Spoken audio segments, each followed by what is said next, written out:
Welcome to Founders Future, a podcast powered by Closers.io, where we dive into the journeys of innovative entrepreneurs and explore the road ahead of them and their companies.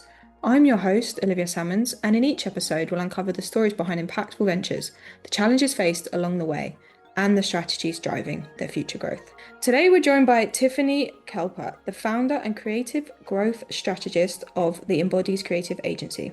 Tiffany helps businesses push through and make impactful creative brand and marketing strategies.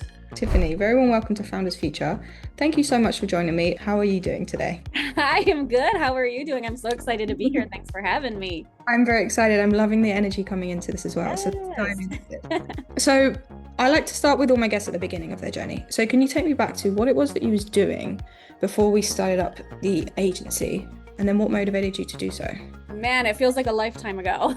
So my background actually before this is I started in healthcare as an X-ray tech. So Wow. it's been a long time since I did that, was on the healthcare side of things, but that kind of really made this impact in my life. I had started growing my family. So I had two young girls, and it was just like, I kept getting pulled in all these different directions. Like I want to be there for my kids and volunteer at their school and do the field trips, but I was in this career that wouldn't really allow that. And so I kind of had this really big pull and ultimately decided to kind of branch out and start doing my own thing because I knew I had it in me, and it kind of just took off from there. And of course, there's some bumps along the way, but being able to create such an amazing thing that helps so many different brands, it just kind of gives me that fuel to keep going along with my family's support. It's just been this snowball of different things snowballing over the years. I love that. So a lot of things coming together, making things happen and moving from there. So let's dive into the business and what it looks like today so listeners can have some more context moving forward. So who would you say that you love to work with? Who is your ideal customer? And then off the back of that, how is it you help them and what services do you provide to them? Yes. So I love working with mid-sized businesses. So they're not at that like that huge corporation like Walmart and Target, but they're not that mom and pop brick and mortar. We're Yeah. right in the middle, right? Those mid-sized businesses, they've definitely had some experience under their belt.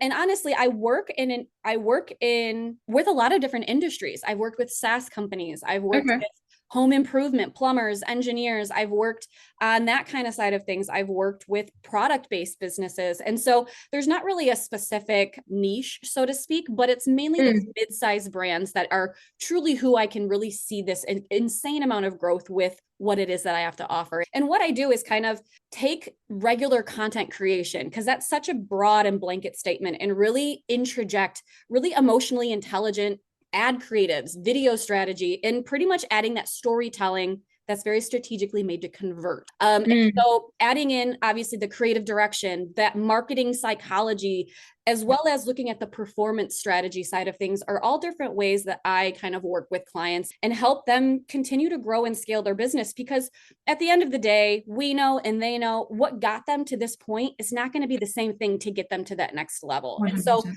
being able to interject different marketing tactics like what it is that we do and help our clients with in this strategy, it kind of turns that creative chaos, right, into a really predictable growth engine for them. Yeah. And we kind of break this down in a couple different ways. We do this originally by looking at the funnel, right? And every brand has a funnel.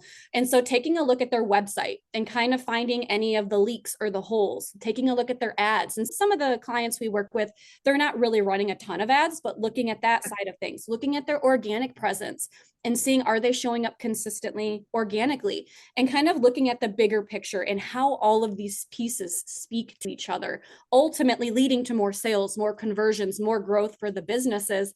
And so making sure that we creatively add to each of those pieces of the puzzle is kind of where the embodied creative agency comes in and helps clients do that.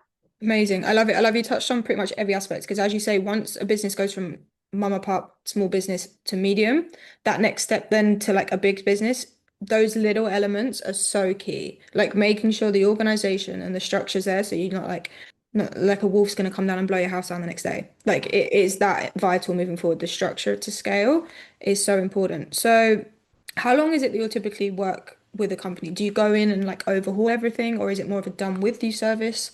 What does that side of it look like? So yeah, it looks like a couple different ways. So we do, excuse me, we do offer some do-it-yourself options. We work with our clients like in the weeds. Like we join Okay. and we partner with these brands in a sense that we start getting down to the nitty-gritty. We look Mm, at their website first and foremost because most of your ads and most of your organic content is all going to send people to your website. And so that is where we start with first. We really deep dive into how can we grab people's attention and really show them and tell them and kind of build that trust. And your website actually can build trust with people who land on it when done correctly. And so we look at really building out the funnel right there at the website. And then from there, we kind of branch out a little bit further into the ad side of things, into the organic side of things. And this is all very specific for each brand. So it's yeah. not like this is the template and this is how it goes. It's very much different for every niche and industry. And so, yeah, we kind of get all up in there with do it yourself, but mainly those partnership collaborations. Yeah, very cool. So going in there, and then do you tend to find like there is a common theme when you go into the businesses that something's going wrong that you have to like really get hands on? Yes. The biggest thing that I notice from a lot of our clients, and then people who don't end up even turning into clients too, is websites are not supposed to be information brochures. And Yeah. that's what a lot of people do, right? We just kind of word vomit everything that your brand or your company or business is. And that's not really going to grab people's attention, especially in today's day and age. People have the attention span of goldfish. People need to see something a bunch of times before it really sinks into their brains. And that all comes down to the psychology part of marketing, but making sure that we grab people's attention with video content. And it doesn't have to be long YouTube video style videos unless that's part of the strategy, but just short, quick, impactful video content can really take that information brochure and make it 10 times better and turn it into this lead generating machine for brands. So it's working 24/7 so that you don't have to work as hard as a business. Yeah, amazing, 100%. And the consistency's there as well. So as you scale, consistency is one of the keys to doing that. So just having that machine working the whole time and really pushing from there. And then, as you mentioned as well, working on the packaging of the delivery. So, like, as you say, a website's not there for information. It's not Wikipedia. It is to build a relationship, a rapport with somebody that you don't necessarily know. So you need that instant hit straight away.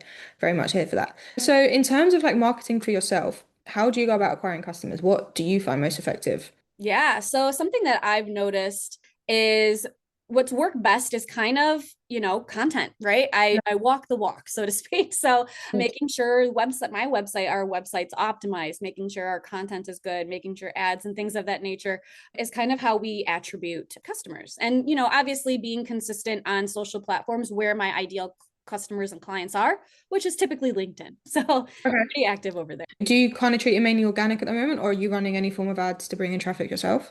So we kind of ebb and flow, right? Now, as we're heading into, November, Black Friday, Cyber Monday, we try to scale back a little bit when it comes to, Okay. because we know the cost of ads are a little higher. And so we kind of roll with the punches month over month. So currently not running any ads, but it's definitely something that we have on the horizon. It's definitely Nice. And is that mainly across LinkedIn that you run the advertisements? yeah, we're kind of looking into some other options as well, but that's kind of Okay. where I've wanted to dive into. Nice. Okay, amazing. And then what does the sales process look like off the back of that? So once you've acquired a customer, they've run through your nice, pretty funnel. What is the back end? Do you have a team that pick up the calls and sort that out, or are you on that yourself as well as a So founder? no, not at the moment. I don't have that side of the team built out. I have Okay. editors, I have copywriters, things like that nature for the team. But yeah, definitely that back end needs a little bit. So ultimately the sales process, it looks like great. However we, get our leads, whether it's through organic ads, Yeah. word of mouth, honestly, we get a lot of referrals too with past Okay, cool. clients and things like that. And so I ultimately start that back end with a free creative audit. And so I create a short video, really breaking down what's working, what's not. And then Mm, from there, we hop on that discovery call that's a lot more focused on the brand's goals and the creative bottlenecks that they're facing in their marketing. And then we can see if this is a good fit to move forward together or not. And that's a really big proponent because I know I've been on the other side of sales calls. yeah. And I don't like that icky feeling when you're just there to get sold to. And so that's something that I take into every single sales call is be a human, right? People talk to people, actually get down to the actual bottleneck, what that brand is facing. And hey, that might not be a right fit for the embodied creative agency, but hey, Yeah. it might work too. And so kind of just having a conversation and a discussion on that discovery call just to see if we're in the right fit. And then from there, we do, onboarding, and we have all that kind of stuff, that strategy calls and all that before we kind of hit the ground running. Yeah, I enjoyed the integrity that you keep on the sales calls. It's, as you say, the world of like pushy sales and this and that. It also has to be a good fit for you on the other side of it. You need to make sure that you're going to actually deliver the product that you're offering, whether that's a service or not. So it's like you have to make sure it's a good fit, that they work well for you and you can actually help them on the back of that.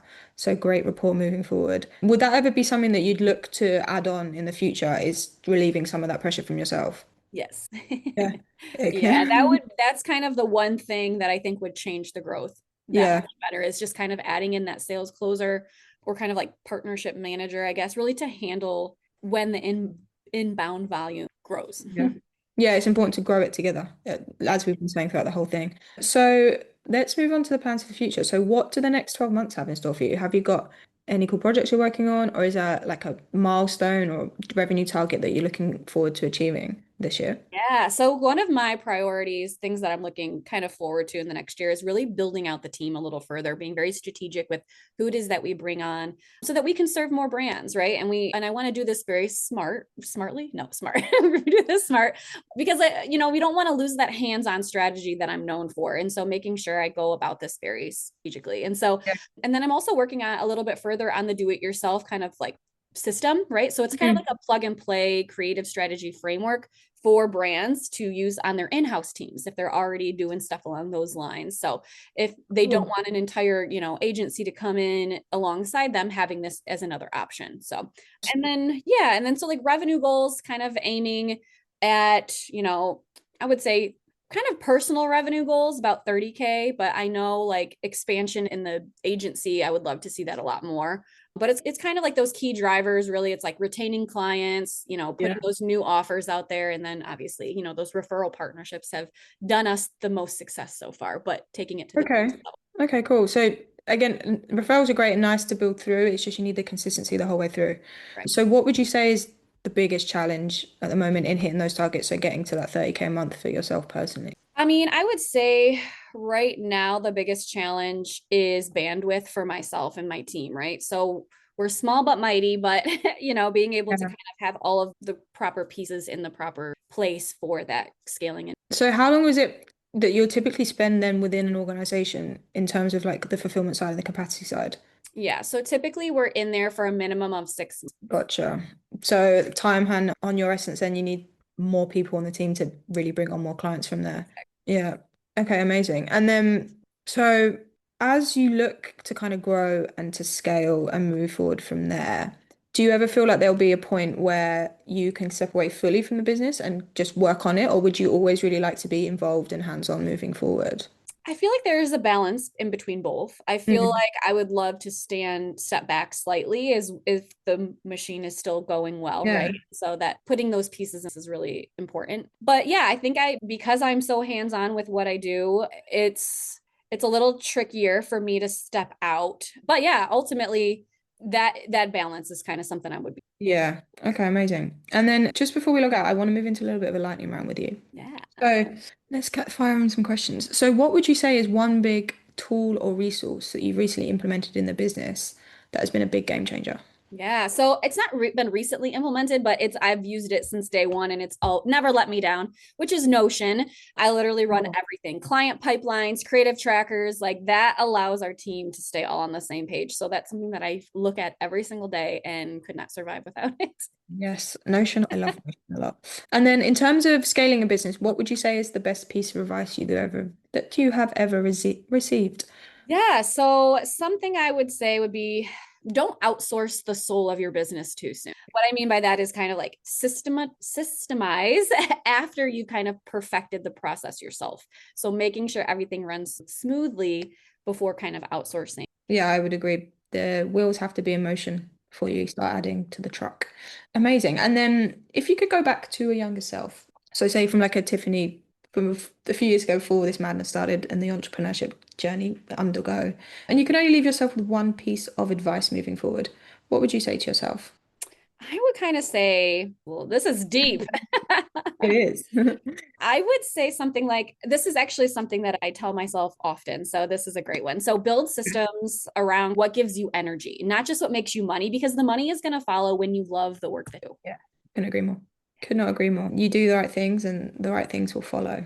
I Right. love it. Exactly. Amazing. So, Tiffany, thank you so much for joining me today and for sharing your incredible journey and insight with us. Where can people reach out to work with you or connect with you if they would like to do so? Yeah, absolutely. So you can find me social media, but primarily I am the most active over on LinkedIn.